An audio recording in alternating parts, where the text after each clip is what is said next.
You know how we usually grab a stack of articles or maybe a really dense business book and try to tear it apart to find those golden nuggets for you? Right. Well, today I want you to imagine something completely different. I want you to picture a core sample. Oh, like when scientists drill into the ice. Yeah. Yeah. When they drill deep into the ice in Antarctica and pull up that long cylinder, and suddenly you can see all these layers of history stacked right on top of each other. Like ash from a volcano in the 1800s. Right, or pollen from 1950, just layers of time. That is a really vivid image to start with. And today, our ice core, so to speak, is a document titled Some of the First Week of March Over 28 Years. Written by Lee Berry, and the premise is it's deceptively simple but incredibly effective. The author writes down thoughts, observations, or creative struggles, but only during the first week of March. And they've been doing this from 1997 all the way to 2025. Yeah.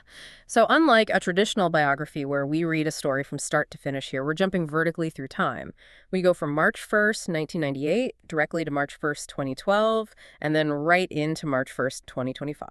It acts less like a diary and honestly more like a time lapse of a human brain adapting to the modern world. Exactly. We're going to track how this one person went from using analog tape decks to wrestling with AI large language models. It's a pretty wild ride through music, art, war, and technology, so grab your headphones, let's unpack this deep dive. I think the best place to start is where the author spends the bulk of their mental energy, which is music.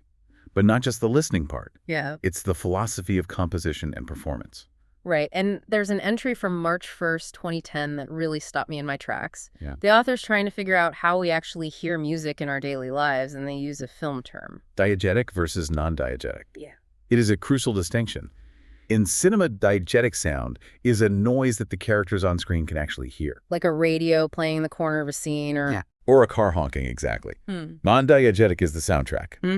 The swelling strings that tell the audience how to feel, but the characters are oblivious to it. So the author asks, is the music we listen to part of our world, or is it a layer underneath it? When I'm walking down the street with earbuds in, am I adding a soundtrack to my reality? It kind of changes how you perceive your own life. It suggests we are editing our own existence in real time. And speaking of editing and creating, the author's view on how we make music shifts drastically over the years. Back on March 3, 2005, they discussed the idea of constraints, their brainstorming software that would force a musician to work within strict limits. I loved this part. Instead of having every sound in the world available, the software would say, okay, today you are a guitar player with an old Fender Strat and a ripped speaker cone. Good luck. It creates a specific texture. Creativity thrives on restriction. But what is fascinating is how the author's view on feeling in music evolves later on. Oh, right. By March 6, 2025, they are grappling with AI. Yes, and they reference a book called The Uncanny Muse by David Hodge. This part was controversial, but I kind of see where they're going. The author argues that when a human plays an instrument with feeling, it's not actually emotion in that exact moment. It's mechanics. Right, it's muscle memory. That is the argument. When a jazz pianist is in the flow, they aren't crying over every note. They are executing a complex physical task they've practiced for thousands of hours. The feeling is a byproduct of physical struggle and mastery. But then they flip it. They say when we listen to AI-generated music, we might cry. We might actually feel something real, but that emotion is vicarious. Because we weren't instrumental in creating it. The AI mimics the result of the struggle without having done the work. It activates our mirror neurons, the part of the brain that empathizes. But it's a trick. A ghost in the machine. Exactly, a ghost. That ghost idea comes up again in March 2023. The author talks about shadows in music. They compare it to visual art. So in a pop song, the specific sound of a snare drum, maybe the way the reverb tails off, is like a shadow in a painting. It's a detail you might not consciously notice, but without it, the vibe is just wrong. It's peripheral, but essential. And if we are talking about vibes and studio trickery, we have to look at the history.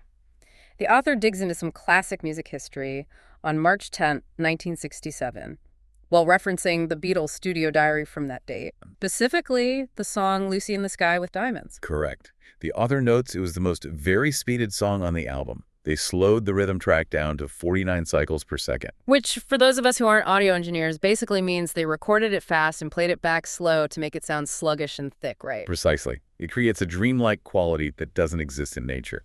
And the author makes a fascinating connection here on March 10, 2025. That very-speeded dreaminess from 1967 influenced how film started to feel decades later.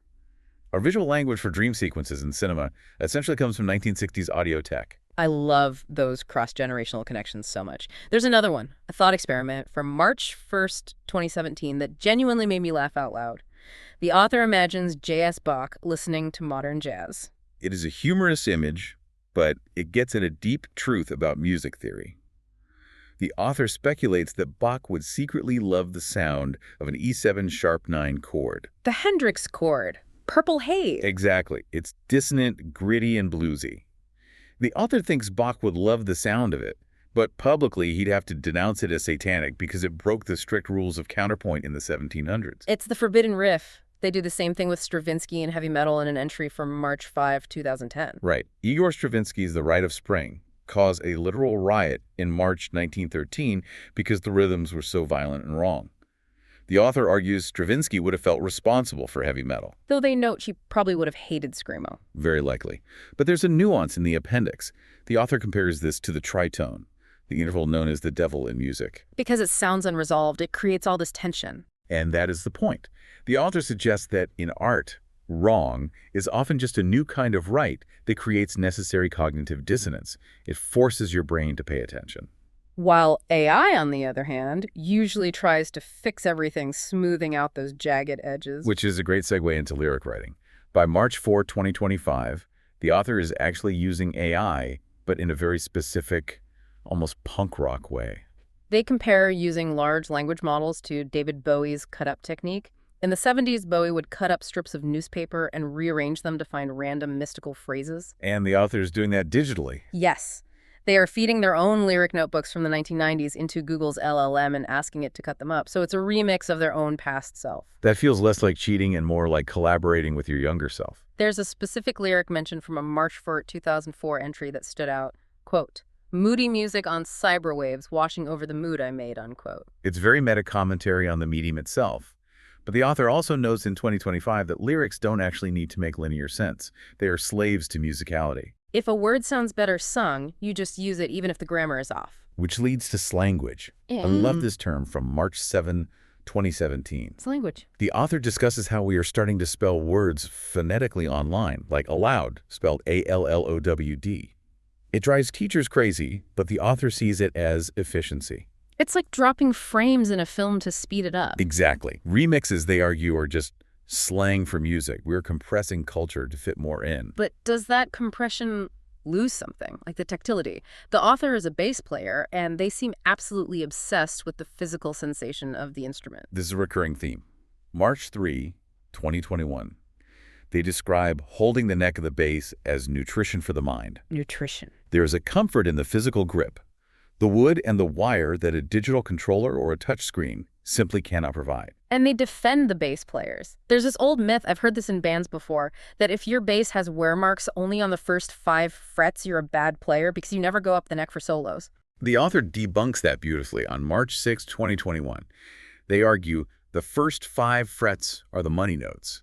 That is where the foundation of the song lives. It's akin to the role of a double bass in an orchestra. It's not about flash, it's about structure. There's also a brief mention of a video project, Blues No. 49, referencing the James Gang, which just underscores that love for the classics. But let's shift to how this creativity bleeds into visual art.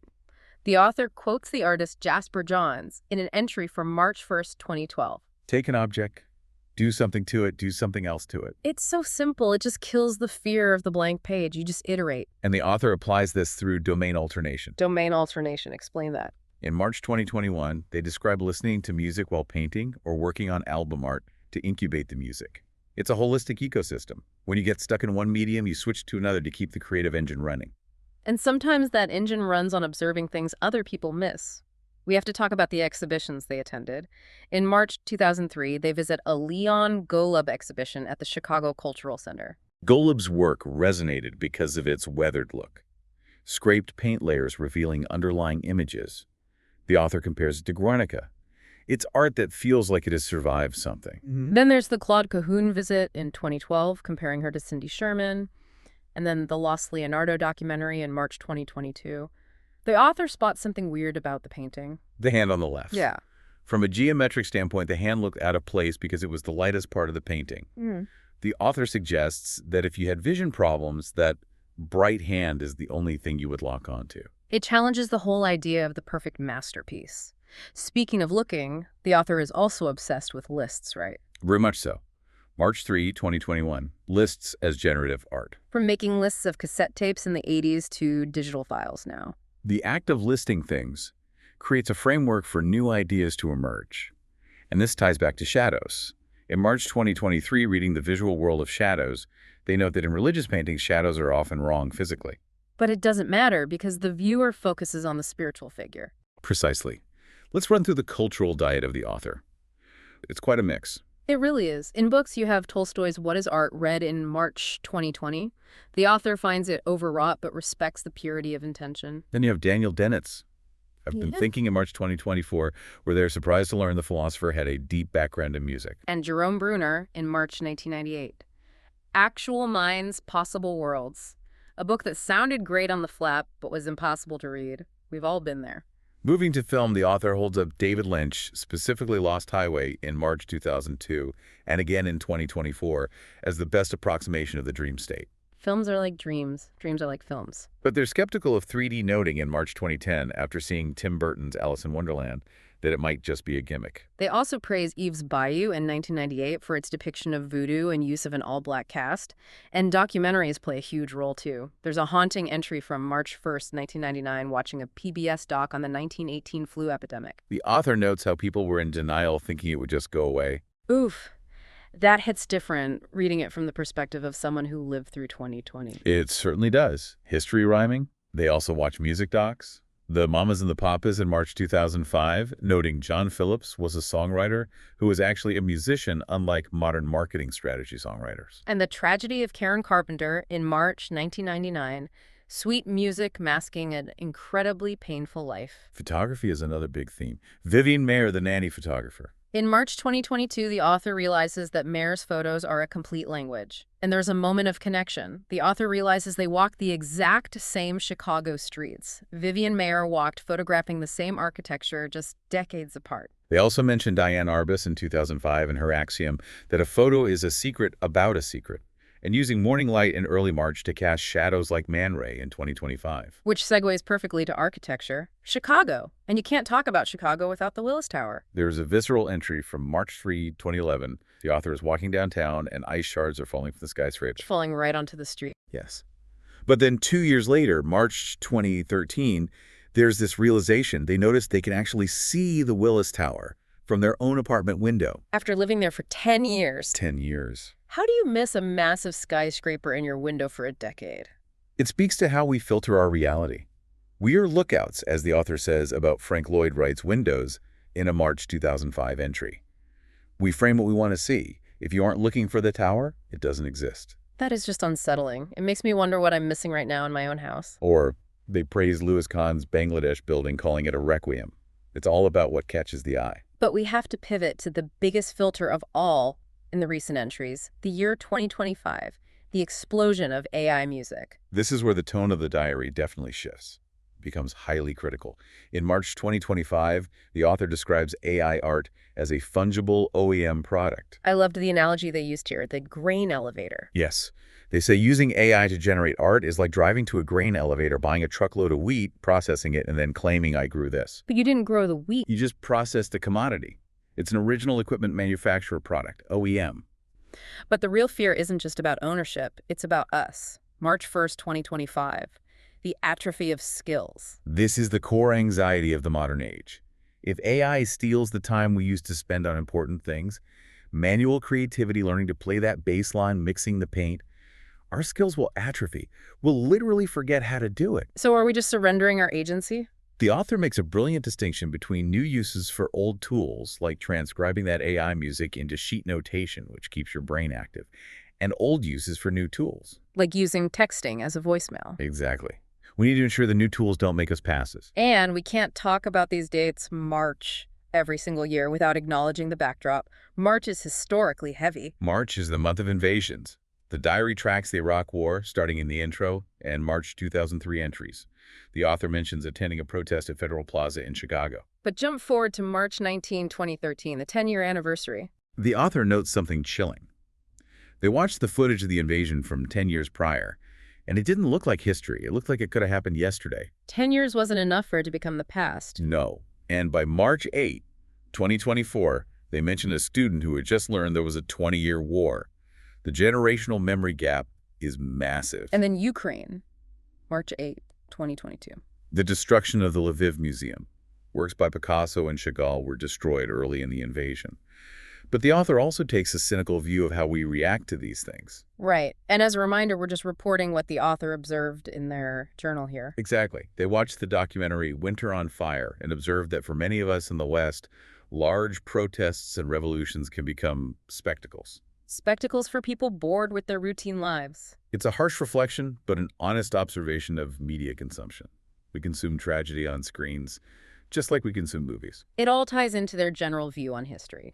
In March 2022, they called the post-1991 world a remix. They reference Peter Pomerantsev's book, This Is Not Propaganda.